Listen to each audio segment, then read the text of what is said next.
What's going on, guys? Roos C-Max here, bringing you guys yet another Call of Duty video for the network, and in this video I'm bringing you yet another one of my vintage Xbox 360 Call of Duty gameplays without my Google Fiber. That's right, this is my second vintage Call of Duty video, and I think I'm gonna title this, like a vintage Call of Duty thing. I think that's really cool, like I have never seen anybody do a series about like their remaining Xbox videos, but I don't watch a whole lot of YouTube, so I wouldn't know.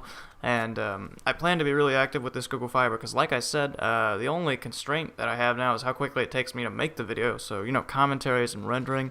That last video in 1080p took me about 51 minutes to render. It took me about an hour to get out. And, excuse me, I think I might actually render in 720p until maybe I can get a better processor. But my processor is a 3.8 gigahertz AMD, so for my budget right now, that's about as good as we're going to get, and I figure 720p is not going to hurt anybody, for sure, but if you guys have any differing opinions, let me know, and I'll be sure to render it in 1080p. I just don't want to right now for expediency's sake. I can bring you guys more content if I render in a 720 pixel format. Moving on to today's topic of the video, I kind of wanted to talk about the 360 and its good memory and what the 360 did right, because as I'm going through these vintage COD videos, I'm realizing that the Xbox 360 is not going to be in use very much longer once my team gets the Xbox One.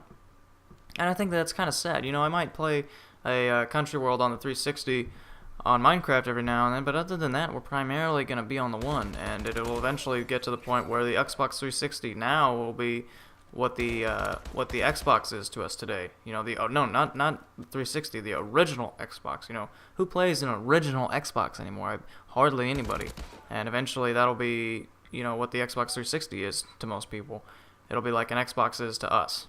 So I kind of wanted to just take this time and dedicate it to the 360. By the way, a good two-piece there by me. I'll go ahead and give myself credit where it's due, especially with an HBR because I have such a low fire rate. But anyhow, I feel like the 360 broke a lot of ground in terms of its ability to handle higher capacity games that take more processing power. You go from something like Splinter Cell in the original Xbox to, well, hell, Call of Duty Ghosts even was, I believe, well, no, Advanced Warfare. What the hell am I saying? Advanced Warfare is the most recent title made for the 360, and look how far the 360 has come. I remember when I was in like 5th grade, the 360 was the thing. If I was in 5th grade and somebody had a 360, I mean, they were Jesus. They were like somebody who had a 1 like 1 year ago. So, and those were the primitive 360s, the ones with the heat sink problems and stuff like that. And I mean, now, wow, look at us now. It's so thrilling to see that we have such an advance in the gaming world. And you know what? I just want to tell you guys thanks, because to all my constituents out there and regular watchers, I just want to say thanks, because the 360 is what made it all possible. The 360 is what made it happen, and you guys are, the fan base that I, broadcast to, if you want to call it that, but YouTube too, whatever. And I'm just so grateful that even when I have such a small channel, that I have somebody out there that can really, listen to what I'm saying and actually appreciate it for what it is. And the 360 is my medium that I use to do all that. And as it starts to fade in its usage from my life, I figure I would go ahead and give it the tribute it deserves. I don't know exactly what else the One has in store for me. I've only had it for a day, and let me tell you, from an initial usage standpoint, the dashboard is very confusing to use and maneuver. They added a lot of new stuff into it, and I'm sure I'll come to like it in time, but right now it's very frustrating. It's not very user-friendly. It reminds me a lot of Windows 8 in the way that it's used and the way you open and close stuff, and I never liked that. I have Windows 7 Ultimate on this computer right now. I refuse to get Windows 8 because I don't like it. It's cumbersome, and I have to swipe everything, and I just like the good old-fashioned point and click with my mouse. It's easy, simple, there's not a whole lot going on. But anyways, I'm getting a little derailed. Let's go back to the 360.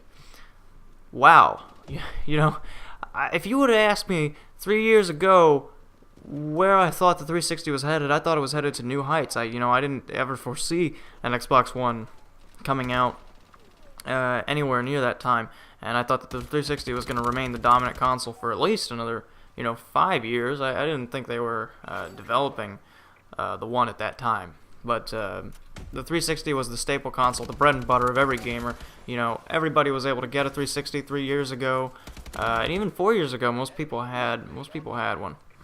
And the 360, it was just possible for you to do so much. You could record videos, you could go into Xbox Live parties with your friends, you could play in a massive online game, and now with the One, we've got things that aren't even possible. With the 360, you can go play Elder Scrolls Online with the One if you want to. You can start playing MMOs, and we're talking full-on MMOs like World of Warcraft caliber games on an Xbox One, which is just absolutely fascinating, and I'm sure I'll like it more and more as I go along. But the 360 was what broke the initial ground, that you can play games like Call of Duty with your best friends every day, and it's just such an exciting world, because as a gamer, one of the things that I do is reach out to people, and I feel like that's really important, and the 360's allowed me to do that. They've allowed me to reach to people, talk to people, see what people are doing.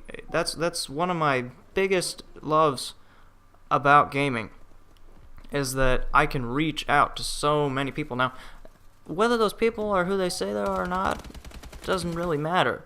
It's the diversity that we're looking for. And when I say it doesn't matter, I say that in this context it's not relevant, but certainly it matters. Do protect yourself, and do make sure that whoever you're talking to is who they're talking to. As FDR said, trust but verify, right?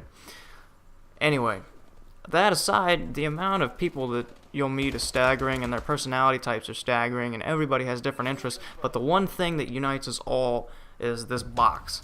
And, the older generations, they have the audacity to challenge us and tell us that this box is not going to get us anywhere or do us anything productive, when this box, in reality, is what brings us all together in an increasingly globalized and technologically advanced world. The Xbox had very basic capabilities, and really I should be attributing the original Xbox, because the Xbox led to the 360. But I feel like the 360 was what really kind of got the rocket off the ground. Like the Xbox started the thrusters, but it wasn't really going anywhere. The Xbox got it airborne, and I think the One will get it into space. I think with the One we'll be able to do all kinds of stuff. But I'm so grateful for Xbox, and this is kind of just my episode to be all touchy-feely, gooey with you guys. I'm not usually like that, but I'm just so happy that I have this opportunity to commentate on such a thing that has made such a change in my life, and I don't ever plan on giving it up. And I'll see you guys next time, but thank you for watching, and thank you for being a part of my life. I'll see you later.